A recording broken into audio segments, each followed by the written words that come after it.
non, de moins en Non. moins, bien sûr. Je pense pas qu'ils aient vraiment matière en fait à trouver un scandale. Ouais. Dans un appartement silencieux de Nice, une femme est retrouvée seule. Aucun témoin, aucun regard, aucun bruit. Seulement une absence lourde, presque irréelle. Pourtant, cette femme avait été observée par des millions de personnes, jour et nuit, sans jamais pouvoir disparaître.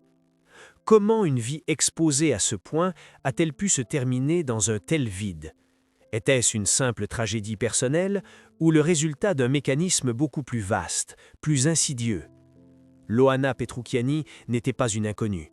Elle était la première icône d'une ère nouvelle, celle de la télé-réalité. Mais derrière les sourires, derrière les caméras, quelque chose s'est lentement fissuré. Pourquoi personne n'a vu la chute venir ? Et si, depuis le début, tout était déjà écrit ? Avant les caméras, avant les projecteurs, Loana Petrucchiani n'était qu'une jeune femme parmi tant d'autres. Née en 1977, elle grandit loin du tumulte médiatique qui allait plus tard définir son existence. Rien, dans son enfance, ne la préparait réellement à devenir un visage connu de toute une nation. Et pourtant, en 2001, tout bascule. Cette année-là, une émission inédite apparaît sur les écrans français, Loft Story. Un concept nouveau, presque expérimental, où des inconnus acceptent d'être filmés en permanence, enfermés dans un espace clos, observés sans interruption. Une expérience sociale ou un pillage moderne. Loana entre dans cette maison comme une candidate parmi d'autres. Mais très vite, quelque chose capte l'attention du public. Est-ce sa spontanéité, sa fragilité, ou cette impression troublante qu'elle ne joue aucun rôle, qu'elle est simplement elle-même, sans filtre ? Les téléspectateurs s'attachent, s'identifient, jugent aussi. Car dans ce nouveau monde télévisuel, être vu signifie aussi être disséqué. Chaque geste, chaque parole devient matière à débat. Était-elle consciente, à cet instant précis, que sa vie venait de basculer dans une dimension irréversible ? Puis survient une scène devenue emblématique. Une nuit, dans la piscine, sous l'œil des caméras, un moment intime éclate au grand jour. Ce qui aurait dû rester privé devient un spectacle national. La France entière en parle. Certains y voient une libération des mœurs, d'autres une dérive inquiétante. Mais une chose est certaine, Loana n'est plus seulement une participante, elle devient un symbole malgré elle. Était-ce le début de la célébrité ou le premier instant où son image lui échappe totalement ? En quelques semaines, sa notoriété explose. Elle remporte l'émission. Elle devient la gagnante, la figure centrale, la première véritable star de la télé-réalité française. Les médias la suivent partout, les invitations s'enchaînent, les couvertures de magazines se multiplient. Tout semble lui sourire. Mais derrière cette ascension fulgurante, une question demeure. Peut-on vraiment absorber un tel choc sans en payer le prix ? Car la célébrité de Loana ne repose pas sur un talent construit ou une carrière progressive, elle surgit brutalement, sans transition. Du jour au lendemain, elle passe de l'anonymat à une exposition permanente. Et avec cette exposition viennent les attentes, les critiques, les fantasmes. Le public ne veut pas seulement la voir, il veut la comprendre, la juger, parfois la condamner. Était-elle prête à porter ce poids ? Très vite, l'image de Loana se fissure. Ce que les caméras ont montré d'elle, sa sensibilité, ses émotions à vif, devient aussi ce qui la fragilise. Les médias ne racontent plus seulement son succès, mais aussi ses failles. Chaque apparition est scrutée, chaque silence est interprété, comme si la France entière avait un droit sur son intimité. Mais à quel moment une personne cesse-t-elle de s'appartenir pour devenir un objet public ? Dans les coulisses, la pression monte. Être partout, répondre à tout, sourire même quand tout vacille. Ce rythme, cette exigence, cette surveillance constante, tout cela forme une tension invisible, une tension qui ne se voit pas à l'écran, mais qui s'accumule jour après jour. Certains proches évoqueront plus tard une femme dépassée, submergée par une réalité qu'elle ne maîtrise plus. Mais ces signes étaient-ils visibles dès le début, ou bien personne n'a-t-il voulu les voir ? Loana devient ainsi bien plus qu'une célébrité, elle devient un phénomène, une projection collective. Pour certains, elle incarne la réussite fulgurante, pour d'autres, elle symbolise les dérives d'un système prêt à tout pour capter l'attention. Mais au milieu de ces interprétations, une question persiste. Où se trouve la véritable Loana? Car derrière l'image, derrière les écrans, il y a une femme. Une femme qui, peut-être, n'a jamais eu le temps de comprendre ce qui lui arrivait. Une femme propulsée dans un monde où tout s'accélère, où tout s'amplifie. Et dans ce monde, une faille suffit parfois à faire tout basculer. Était-ce déjà le début de la chute ou simplement le calme trompeur avant une descente bien plus profonde? Très vite après la fin de Loft Story, le conte de fées commence à se fissurer. Les apparitions télévisées se multiplient, les interviews s'enchaînent, et pourtant, quelque chose change imperceptiblement. Au début, Loana sourit, elle joue le jeu, elle répond aux attentes. Mais derrière cette façade, la fatigue s'installe. Est-ce la pression constante ou ce sentiment étrange de ne plus jamais être seule, même en dehors des caméras? La célébrité, censée être une récompense, devient progressivement une cage invisible. Les médias, qui l'avaient portée au sommet, commencent à changer de ton. On ne parle plus seulement de son succès, mais de ses écarts, de ses hésitations, de ses silences. Chaque sortie publique devient un test. Chaque mot peut être retourné, amplifié, déformé. Était-elle encore perçue comme une personne ou déjà comme un personnage à consommer? Très vite, les critiques apparaissent. Trop fragile, trop instable, trop exposée. Mais qui avait construit cette image, sinon ceux-là même qui la jugent? Dans cet environnement, Loana semble perdre ses repères.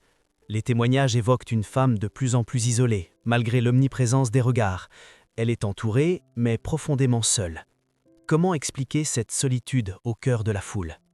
Peut-être parce que tout autour d'elle devient transactionnel. Relations professionnelles, apparitions médiatiques, attentes du public. Ou trouver un espace où elle peut simplement être elle-même? Puis viennent les premiers signes visibles d'un malaise plus profond. Des absences, des comportements jugés incohérents, des moments de retrait. La presse s'en empare immédiatement. Chaque fragilité devient un titre, chaque difficulté un spectacle. Était-ce encore de l'information ou déjà une forme d'exploitation? À mesure que ces épisodes se multiplient, une question s'impose. À quel moment la chute a-t-elle réellement commencé? Certains proches parleront plus tard d'un tournant, d'un moment où tout a basculé. Une surcharge émotionnelle, un trop-plein impossible à contenir. Loana, qui avait toujours semblé à fleur de peau, se retrouve confrontée à une pression constante, sans véritable échappatoire. Mais dans un système qui valorise l'exposition permanente, existe-t-il seulement une sortie possible? Ou bien est-on condamné à rester visible, même quand tout en soi réclame le silence? C'est dans ce contexte que surviennent les premières hospitalisations. Des épisodes que les médias relatent sans toujours en comprendre la profondeur. On évoque des tentatives de suicide, des crises, des moments où tout semble vaciller. Mais derrière ces mots, il y a une réalité bien plus complexe, bien plus douloureuse. Était-ce un appel à l'aide ou le signe d'une détresse déjà trop avancée pour être entendue? Et pourtant, malgré ces signaux alarmants, la machine médiatique continue de tourner. Les plateaux de télévision restent ouverts, les interviews continuent. Comme si la fragilité elle-même devenait un élément du spectacle. Mais peut-on vraiment continuer à exposer quelqu'un qui est en train de s'effondrer? Ou bien cette exposition accélère-t-elle, en silence, une chute déjà entamée? À mesure que les années passent, ce qui n'était au départ qu'un malaise devient un véritable engrenage. Loana tente de revenir, de reprendre le contrôle, de reconstruire une image plus stable. Elle publie, elle témoigne, elle apparaît à nouveau à l'écran.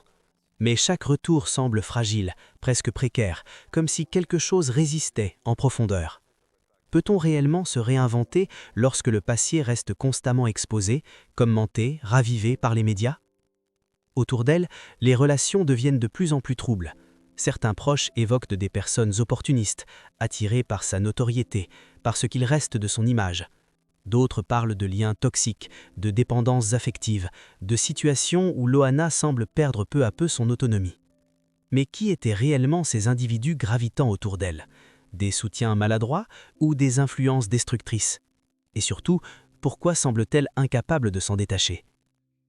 C'est dans cette période que Loana commence à évoquer, à demi-mot, des blessures plus profondes. Dans certaines interviews, dans ses écrits, elle laisse entrevoir une colère persistante. Elle parle de trahison, de manipulation, de personnes qu'elle ne pourra jamais pardonner. Des mots forts, mais souvent incomplets, comme si elle révélait sans jamais tout dire. Qui étaient ces figures qu'elle accusait, et pourquoi ces vérités restent fragmentaires, presque inaissaisissables? Parmi ces récits, certains noms reviennent indirectement. Des partenaires, des figures médiatiques, des personnes ayant eu un rôle dans sa carrière. Mais rien n'est jamais totalement clarifié. Ce flou alimente les spéculations. Était-ce une stratégie pour se protéger, ou bien la preuve que certaines histoires étaient trop complexes, trop douloureuses pour être racontées entièrement? Dans un univers où tout est censé être visible, pourquoi certaines zones restent-elles dans l'ombre? Parallèlement, sa situation matérielle se dégrade. Les revenus irréguliers, les dépenses, les périodes d'instabilité rendent son quotidien de plus en plus incertain. L'image de la star laisse place à celle d'une femme en difficulté. Mais cette transformation, encore une fois, est observée, commentée, exposée. Peut-on tomber en paix lorsque chaque chute est publique? Ou bien cette visibilité permanente empêche-t-elle toute reconstruction réelle? Et pourtant, au milieu de ce chaos, Loana continue de parler. Elle raconte ses luttes, ses moments de faiblesse, mais aussi ses tentatives de s'en sortir. Une parole brute, parfois dérangeante, souvent sincère. Mais cette sincérité est-elle entendue comme un appel ou simplement consommée comme un contenu de plus? Car dans un système où tout devient spectacle, même la souffrance peut être transformée en narration. Progressivement, une impression s'installe, celle d'un cycle difficile de sortir. Une alternance entre tentatives de renaissance et rechute, entre exposition et retrait. Comme si chaque effort pour remonter était immédiatement suivi d'un nouveau basculement. Était-ce le signe d'une lutte intérieure profonde ou bien la conséquence d'un environnement qui ne lui laissait jamais le temps de guérir? À ce stade, une question devient inévitable. Loana était-elle en train de se perdre seule ou bien était-elle entraînée, lentement mais sûrement, par des forces extérieures qu'elle ne pouvait plus contrôler? Car plus son histoire avance, plus les responsabilités semblent se disperser, et dans ce flou, une inquiétude grandit. Jusqu'où cette spirale pouvait-elle aller? Peu à peu, la spirale devient plus dense, presque étouffante. Loana n'est plus seulement une ancienne star en difficulté, elle devient un symbole vivant d'une chute que personne ne semble pouvoir arrêter. Ses apparitions se font plus rares, mais chaque retour attire immédiatement l'attention. Comme si le public, malgré tout, refusait de détourner le regard. Pourquoi cette fascination persiste-t-elle? Est-ce de la compassion ou une curiosité plus sombre, presque dérangeante? Dans certains témoignages, Loana évoque des périodes où elle se sent traquée, observée même en dehors des caméras, pas au sens littéral, mais comme une impression persistante de ne jamais échapper au regard des autres. Une sensation d'exposition permanente gravée en elle depuis Loft Story. Peut-on vraiment sortir d'une expérience où chaque seconde de votre vie a été diffusée? Ou bien une partie de soi reste-t-elle à jamais enfermée dans ce regard collectif? C'est aussi à cette époque que ces relations deviennent encore plus instables. Certaines personnes entrent dans sa vie avec des promesses de protection, d'aide, de reconstruction, mais ces promesses tiennent rarement. Au contraire, plusieurs récits évoquent des dynamiques de contrôle, de dépendance, parfois même de violence psychologique. Était-elle entourée de mauvaises personnes ou bien attirait-elle inconsciemment ceux qui pouvaient profiter de sa fragilité? La frontière est mince, presque impossible à tracer.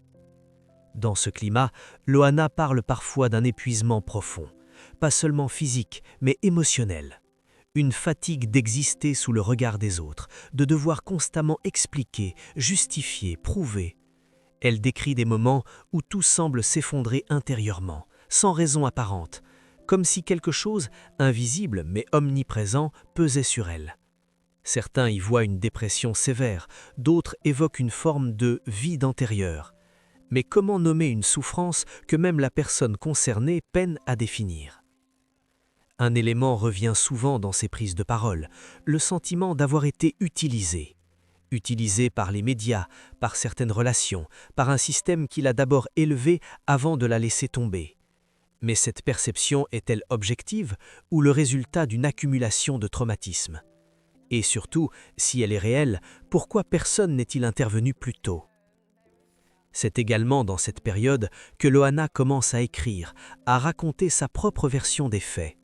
Ses mots sont parfois confus, parfois lucides, mais toujours chargés d'une émotion brute. Elle parle de trahison, de moments où elle s'est sentie abandonnée, même entourée. Elle évoque aussi des personnes qu'elle ne pourra jamais pardonner. Des figures floues, rarement nommées clairement, mais dont l'ombre semble planer sur toute son histoire. Qui sont-elles réellement? Et que s'est-il passé dans ces relations pour laisser une empreinte aussi profonde? À mesure que ces révélations émergent, une tension nouvelle apparaît. Le public ne regarde plus seulement Loana comme une ancienne star, mais comme une énigme, une histoire incomplète, fragmentée, où chaque déclaration soulève plus de questions qu'elle n'apporte de réponses. Était-ce une tentative de reprendre le contrôle de son récit ou un signe qu'elle était déjà en train de se perdre dans ses propres souvenirs? Dans le même temps, son quotidien reste marqué par l'instabilité. Les périodes de calme sont rares, souvent suivies de nouveaux épisodes difficiles. Une hospitalisation, un retrait, puis un retour, comme un cycle qui se répète, encore et encore. Peut-on vraiment se reconstruire dans un tel contexte, ou bien chaque tentative est-elle condamnée à échouer dès le départ? Ce qui frappe, c'est cette impression de lutte permanente. Une lutte contre soi-même, contre les autres, contre un système invisible mais omniprésent. Loana semble avancer sans jamais vraiment trouver de point d'ancrage. Et dans cette absence de stabilité, une question s'impose peu à peu. Combien de temps peut-on tenir ainsi avant de céder complètement? À ce stade de son parcours, une impression plus troublante encore commence à émerger. Comme si Loana ne luttait plus seulement contre des circonstances extérieures, mais contre quelque chose de plus diffus, de plus insaisissable. Dans certaines de ses prises de parole, elle décrit des sensations difficiles à expliquer, une oppression constante, une fatigue qui ne disparaît jamais vraiment, même après le repos. Est-ce simplement le poids des années, des épreuves accumulées, ou signe d'un épuisement plus profond, presque existentiel? Ce qui intrigue, c'est la manière dont elle parle parfois de cette fatigue, pas seulement comme une lassitude, mais comme une sensation d'être vidée, lentement. Comme si chaque expérience, chaque relation, chaque exposition médiatique avait laissé une trace, un fragment arraché. Une image revient dans certains témoignages, celle d'une énergie qui s'épuise sans jamais se régénérer. Bien sûr, pour les plus rationnels, il s'agit là des symptômes classiques d'une dépression chronique, mais d'autres, plus sensibles à une lecture symbolique ou spirituelle, évoquent une forme d'usure invisible, une sorte de pression constante. Où se situe la vérité? Dans Centre 2, Loana continue de naviguer. Elle apparaît, disparaît, réapparaît. Chaque fois, le même espoir renaît, celui d'un retour durable, d'une stabilité retrouvée. Mais chaque fois aussi, quelque chose semble empêcher cette reconstruction. Est-ce une répétition inconsciente de schémas destructeurs ou bien une impossibilité réelle de se détacher d'un passé trop lourd? La question reste ouverte, suspendue, sans réponse. Autour d'elle, les voix se multiplient. Certaines compatissent, parlent d'une femme brisée par un système trop brutal. D'autres, plus critiques, évoquent des choix personnels, des responsabilités individuelles. Entre ces deux visions, une tension s'installe. Est-ce Loana une victime ou une actrice de sa propre chute? Peut-on vraiment trancher lorsque les deux dimensions semblent s'entremêler à ce point? C'est également dans cette période que l'on commence à percevoir un changement dans son rapport à la parole. Moins filtrée, plus directe, parfois déroutante. Elle ne cherche plus toujours à plaire, ni à correspondre à une image. Elle parle de ce qu'elle ressent, même si cela dérange, même si cela reste incompris. Mais cette liberté nouvelle est une forme de libération ou le signe que les repères habituels se dissolvent peu à peu. Certains extraits d'interviews laissent entrevoir une lucidité troublante. Elle semble consciente de son état, de ses fragilités, des mécanismes qui l'entourent. Et pourtant, malgré cette conscience, elle ne parvient pas à sortir de la spirale. Pourquoi comprendre ne suffit-il pas à guérir? Est-ce que certaines blessures, une fois ouvertes, ne peuvent jamais vraiment se refermer? Dans ce contexte, l'idée d'un point de rupture commence à apparaître. Pas comme un événement brutal, mais comme une accumulation lente, presque imperceptible. Une limite qui se rapproche sans que personne ne sache exactement quand elle sera franchie. Et si ce point avait été atteint bien avant que le monde ne s'en rende compte? Car plus l'histoire avance, plus une hypothèse inquiétante se dessine. Et si Loana n'était pas simplement en train de vivre une succession d'épreuves, mais une hécadonie ou un processus de destruction progressive étalé sur des années? un processus où chaque élément, médiatique, personnel, psychologique, joue un rôle sans qu'aucun ne puisse être isolé comme cause unique. Alors, face à cette complexité, une dernière question s'impose presque inévitable. Lorsqu'une personne disparaît après une telle trajectoire, peut-on vraiment parler d'un événement soudain ? Ou faut-il voir cela comme l'aboutissement d'un long enchaînement commencé bien des années auparavant, sous les regards de tous ? À ce moment de l'histoire, il ne s'agit plus seulement de faits, mais de ressentis, d'impressions, de traces laissées par des années d'exposition et de luttes intérieures. Ce qui frappe chez Loana, au-delà des événements visibles, c'est cette hypersensibilité que plusieurs de ses proches évoquent. Une manière d'absorber le monde, les émotions, les regards, comme si aucune barrière ne venait filtrer l'extérieur. Était-ce cette sensibilité qui avait touché le public au départ, ou bien celle qui, plus tard, allait la fragiliser profondément ? Dans certains témoignages, on décrit une femme capable de ressentir intensément chaque situation, chaque interaction. Une joie pouvait devenir euphorie, une critique pouvait se transformer en blessure durable. Mais vivre ainsi, sans protection, sans distance, n'est-ce pas s'exposer à une fatigue permanente ? Comme si chaque jour demandait une énergie démesurée pour simplement rester debout. Et dans un environnement médiatique où chaque mot peut devenir une attaque, comment survivre avec une telle vulnérabilité ? Cette sensibilité semble aussi liée à une forme de dépendance affective. Le besoin d'être entouré, rassuré, aimé, mais aussi la peur constante d'être abandonné. Plusieurs récits évoquent des relations où Loana donnait beaucoup, parfois trop, au point de s'oublier elle-même. Était-ce une recherche de stabilité ou une tentative désespérée de combler un vide intérieur ? Et lorsque ces relations se terminaient, la chute semblait d'autant plus brutale. Au fil du temps, cette dynamique crée un cercle difficile à briser. Plus elle souffre, plus elle cherche du réconfort. Mais plus elle s'attache, plus elle s'expose à de nouvelles blessures. Un cycle émotionnel intense, épuisant, où chaque espoir de reconstruction peut rapidement se transformer en nouvelle désillusion. Peut-on vraiment sortir d'un tel schéma sans aide extérieure solide ? Et si cette aide n'a jamais été suffisante ou jamais stable ? Ce qui rend la situation encore plus complexe, c'est le regard des autres, car cette fragilité, loin d'être protégée, est souvent exposée. Les moments de faiblesse deviennent publics, commentés, analysés. Une hospitalisation n'est plus seulement un événement médical, mais un sujet médiatique. Une rechute devient une information. Dans ces conditions, comment préserver une part d'intimité nécessaire à la guérison ? Certains de ses anciens collaborateurs évoquent une femme courageuse malgré tout, une personne qui, malgré les épreuves, tentait de se relever encore et encore. Mais ils parlent aussi d'une grande fatigue, d'un épuisement visible, comme si chaque tentative demandait un effort de plus en plus difficile à fournir. Était-ce le signe d'une résilience admirable ou celui d'un corps et d'un esprit à bout de force ? Dans plusieurs interventions, Loana elle-même semble consciente de cette dualité. Elle parle de ses failles, mais aussi de son envie de s'en sortir, une lucidité parfois bouleversante. Pourtant, cette conscience ne suffit pas toujours à changer le cours des choses. Pourquoi ? Parce que comprendre n'efface pas les blessures, parce que vouloir ne suffit pas toujours face à des mécanismes profondément ancrés. À ce stade, une idée s'impose progressivement. Et si Loana avait été dès le départ une personne trop sensible pour un monde aussi brutal ? Non pas faible, mais simplement inadaptée à une exposition aussi extrême. Car la télé-réalité ne se contente pas de montrer, elle transforme, elle amplifie, elle déforme, et ceux qui y participent ne ressortent jamais complètement indemnes. Alors face à ce portrait, une question demeure. Loana était-elle une exception tragique ou le symptôme d'un système plus large qui produit puis abandonne ses propres figures ? Et si son histoire n'était pas unique, mais simplement la plus visible ?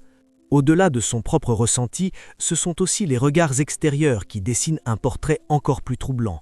Plusieurs personnes ayant travaillé avec elle décrivent une présence à la fois lumineuse et fragile. Une femme capable de captiver une pièce entière en quelques secondes, puis de s'effondrer émotionnellement sans prévenir. Comment expliquer une telle intensité ? Était-ce une force ou une faille impossible à contenir ? Certains collègues évoquent des moments où Loana semblait presque déconnectée, comme absente, perdue dans ses pensées. Puis soudainement, elle revenait, souriante, disponible, comme si rien ne s'était passé. Ces variations, parfois incomprises, alimentent les spéculations. S'agissait-il de troubles psychologiques, d'un mécanisme de défense ou simplement d'une manière de survivre dans un environnement trop exigeant ? Dans un monde où tout doit être cohérent et maîtrisé, ces fluctuations dérangent car elles échappent aux cadres habituels. D'autres témoignages mettent en avant sa gentillesse, sa générosité, son besoin sincère de créer du lien. Loana n'était pas décrite comme une personne froide ou distante, bien au contraire. Elle cherchait la proximité, l'échange, l'authenticité. Mais cette ouverture, si précieuse, pouvait devenir une vulnérabilité, car dans un univers où les intentions ne sont pas toujours claires, se livrer ainsi peut exposer à des déceptions profondes. Était-ce cette confiance qui l'a rendue accessible ou celle qui l'a rendue fragile face aux mauvaises influences ? Certains proches parlent aussi d'une forme de lucidité douloureuse. Loana savait à certains moments que certaines situations n'étaient pas bonnes pour elle. Elle identifiait les relations toxiques, les environnements nocifs, et pourtant elle y retournait parfois. Pourquoi ? Par attachement, par peur de la solitude, ou parce que sortir complètement de ces schémas demandait une force qu'elle n'avait plus toujours ? Cette contradiction entre conscience et incapacité à agir est l'un des aspects les plus déchirants de son histoire. Dans ses propres mots, elle évoque souvent une fatigue morale extrême, une lassitude face aux jugements, aux attentes, aux déceptions répétées. Elle parle d'un sentiment d'injustice, mais aussi d'une forme de résignation, comme si, à force de lutter, une partie d'elle avait fini par accepter cette réalité, même douloureuse. Peut-on continuer à se battre indéfiniment sans s'épuiser complètement ? Il y a aussi ces moments plus discrets, moins médiatisés, où Loana semble tenter de retrouver un équilibre, des périodes de retrait, de silence, où elle s'éloigne du tumulte. Certains y voient des tentatives sincères de reconstruction, d'autres des phases de repli nécessaires. Mais ces instants restent fragiles, souvent interrompus par un retour brutal à la réalité médiatique ou personnelle, comme si la stabilité lui échappait constamment au moment même où elle semblait l'atteindre. Ce qui émerge de tous ces récits, c'est une image profondément humaine, celle d'une femme complexe, ni totalement victime, ni entièrement responsable. Une personne traversée par des contradictions, des forces opposées, des élans de vie et des moments de chute. Mais dans cette complexité, une question persiste. Avait-elle réellement les moyens de s'en sortir seule ? Car au fond, derrière chaque témoignage, chaque analyse, se cache une interrogation plus large. Que se passe-t-il quand quelqu'un déjà fragile est exposé à un système qui amplifie chaque faille ? Est-ce que ce système révèle ce qui existe déjà, ou bien crée-t-il lui-même les conditions de la chute ?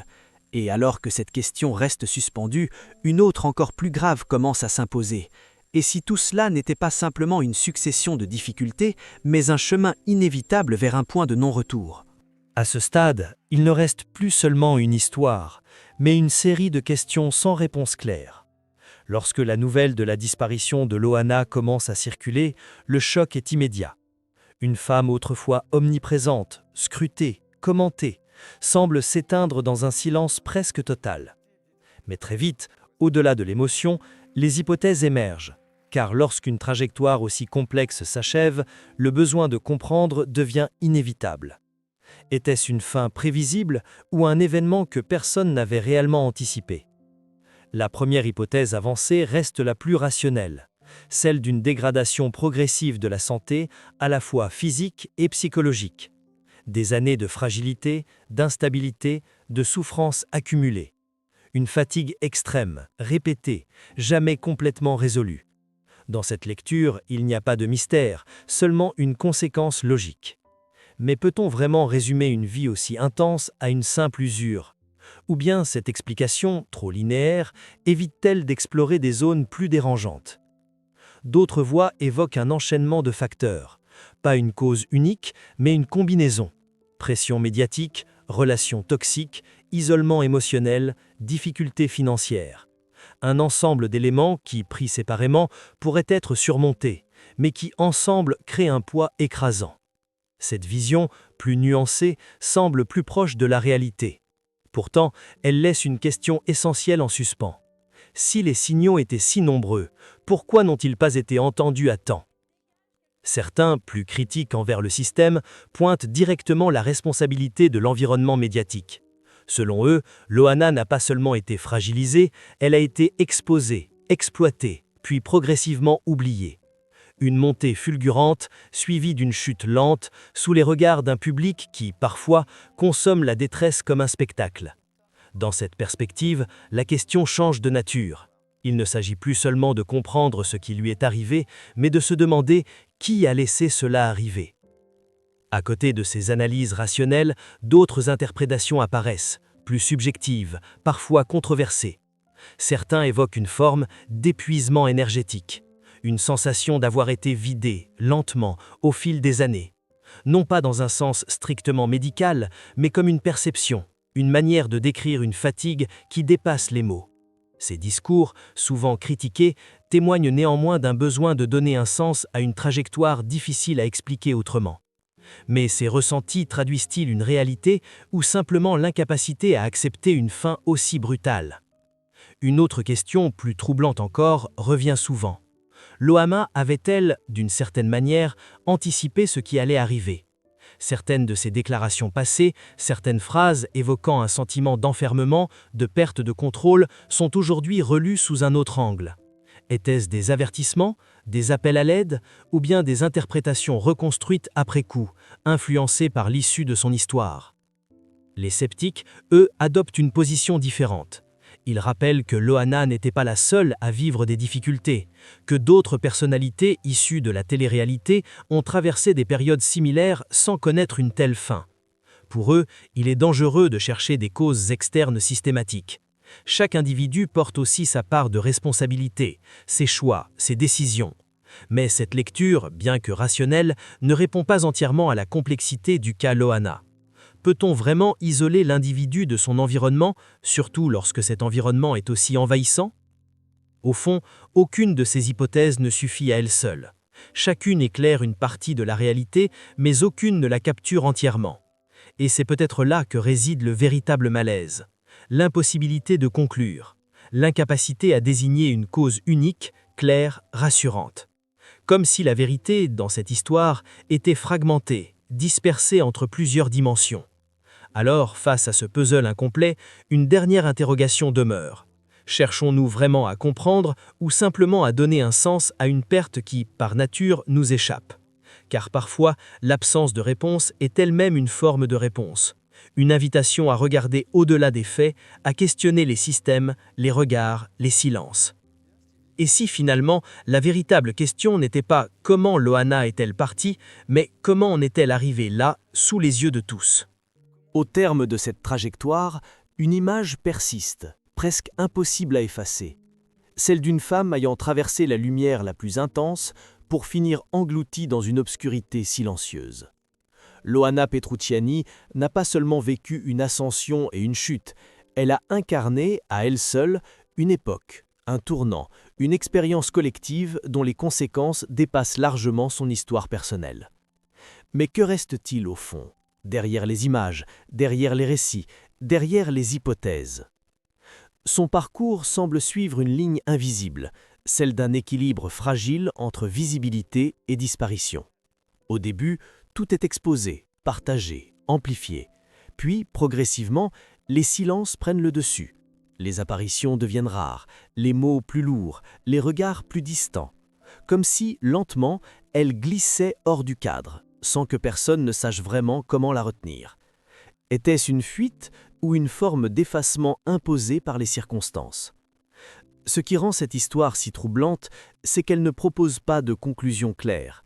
Il n'y a pas de moment précis où tout bascule, pas d'événement unique qui expliquerait tout.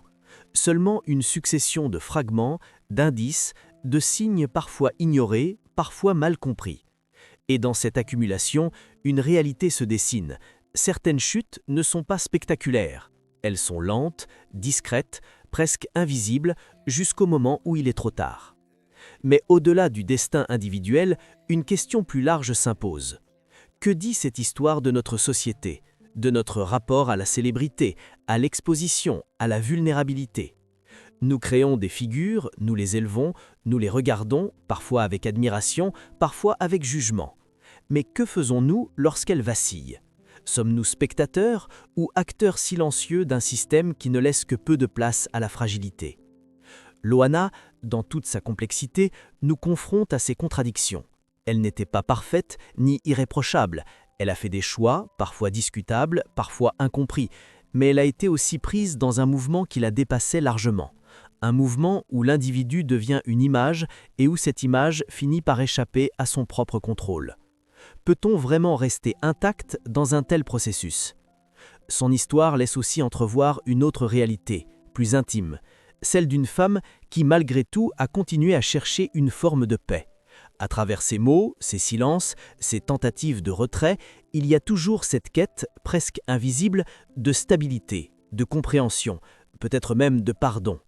Mais certaines blessures, une fois ouvertes, ne se referment jamais complètement, et certaines trajectoires, une fois enclenchées, suivent leur cours jusqu'au bout. Alors, que retenir ? Peut-être ceci, derrière chaque image publique, il y a une vie réelle, avec ses fragilités, ses contradictions, ses limites. Et lorsque cette vie est exposée sans filtre, sans protection, les conséquences peuvent être profondes, durables, irréversibles. Loana n'est peut-être pas seulement une exception, elle est peut-être un avertissement. Un avertissement sur le prix de la visibilité, sur la violence silencieuse du regard collectif, sur cette frontière fragile entre être vu et être compris. Et maintenant que l'histoire semble achevée, une dernière question reste suspendue, presque inconfortable. Combien d'autres histoires similaires sont encore en train de s'écrire à l'abri des regards, dans ce même silence que personne ne remarque, jusqu'à ce qu'il soit trop tard ?